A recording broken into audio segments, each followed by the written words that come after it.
Progressive overload. Everyone knows it, everyone loves it. You have to train harder than last time if you want to build muscle. So essentially, what progressive overload is, it's various techniques that you can incorporate within your training in order to intensify the workout to make it harder. So you're progressively overloading on the exercise or various exercises to either increase strength or lean muscle mass. So everyone knows what progressive overload is. I think the most common progressive overload techniques include just increasing the weight or increasing the amount of reps that you do. And don't get me wrong, those are very good techniques that I believe every beginner should incorporate within their training. If you aren't increasing the reps or if you aren't increasing the weight, then you're not going to get better. Like for example, if you have a rep range between 9 to 15 reps, and you hit 9 reps with a certain weight, maybe decrease the weight just a little bit because next set, hypothetically, you aren't going to hit another 9 reps. And vice versa. Per se that you hit 15 reps and you still have more in the tank, then just keep doing more reps past 15 and increase the weight for the next set. So yes, if you aren't training harder than last time, do not expect to see any progress within your strength or in your gains. So without further ado, here are 5 unique progressive overload techniques that you should incorporate within your training if you want to maximize muscle growth and strength. Number 1 is prolonging the eccentric movement. So I actually did a video like maybe a couple months ago talking about different techniques that you can incorporate in the gym to build muscle, and prolonging the eccentric is a good one. So there have actually been many studies going along the lines of just studying prolonging the eccentric. There's one 2001 study that showed that prolonging the eccentric did increase the 1 rep max, but it didn't necessarily matter in regards to building lean muscle mass. For example, there's a 2007 study from Penn State saying that eccentric training not only significantly increased lean muscle,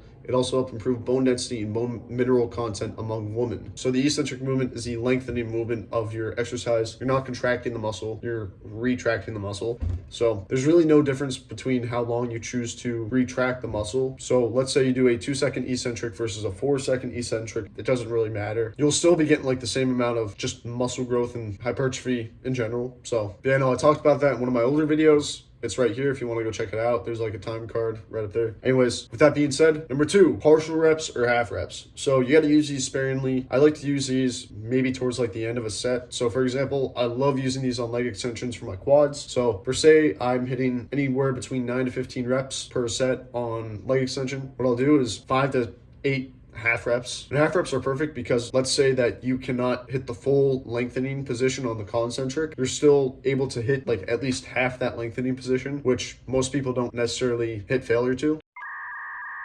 Maybe just a little bit of a change in scenery here, whatever, a few hours passed. But the point with partial reps is it induces more metabolic stress, which catalyzes new muscle, or at least muscle growth. So partial reps are good, especially with leg extensions, as I previously mentioned, but also partial reps are really good for lat raises. Lat raises are one of those exercises where a 5-pound increase in weight is just detrimental. You feel a lot more. So obviously going 20s to 25s is, you're gonna feel it a lot more. So let's say you could hit 15 reps with the 20s and you can only hit like 6 reps with the 25s, for example. Do the 15 reps with the 20s and then maybe do like 10 partial reps. So as you can see, the video that I have here, that is a video of where I trained until failure with the full reps and then I moved over to the partial reps. All right, number 3, moving on to the next progressive overload technique is using drop sets. So I'm sure a lot of basic lifters know what drop sets are. Drop sets pretty much mean that you are able to hit a certain weight for a certain amount of reps. So let's say you could hit 165 on the leg extension machine and you hit 12 reps for that. Immediately after you hit the 12 reps for that, move the pin up to the 145 and just crank out as many reps as you can till failure, and then keep moving the weight lower and lower, and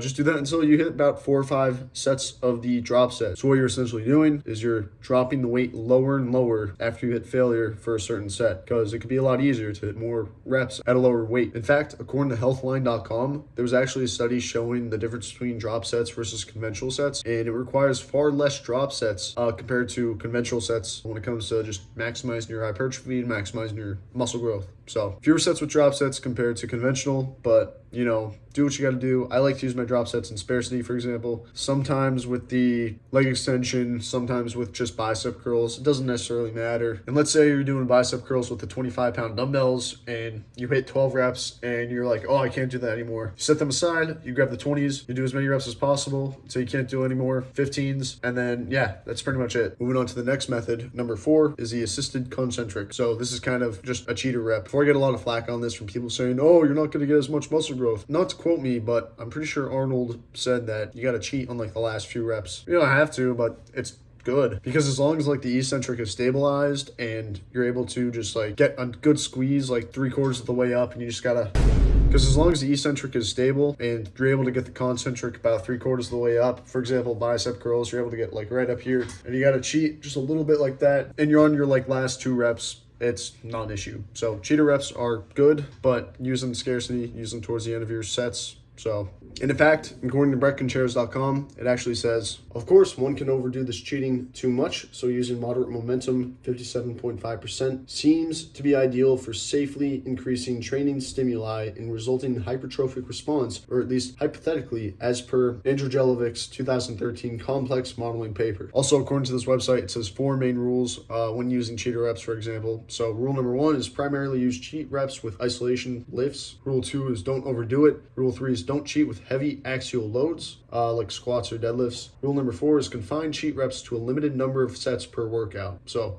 only isolation exercises, use very limited, and just, don't overdo it. And moving on to number 5, the last one, it's pre-exhaustion sets. So what pre-exhaustion sets are, it's more so of like a light set or a light couple of sets of 20 reps, 15 to 20 reps of you doing an exercise, primarily a compound, just to get the muscles activated, the blood pumping, feel like the pump a little bit, just a little bit. So for example, on my chest days, what I'll do is I will go to like a pec fly, do 20 reps of very light weight, and emphasize just like the contraction of the muscle. And usually after a couple sets and just like warming up, doing some dynamic stretching, that's when I will move into my working sets of around 6 to 8 sets per muscle group for a workout. So, and I know this is something that Alex Eubank talks about. He talks about just pre-exhaustion sets to make sure that he's getting the best mind muscle connection just to maximize his gains, which I've tried and I could just second his opinion. So what I found interesting was the National Library of Medicine actually came out with an article discussing pre-exhaustion sets, and this actually comes from a 2014 study. So according to their findings, they said that pre-exhaustion training is advocated on the principle that immediately preceding a compound exercise with an isolation exercise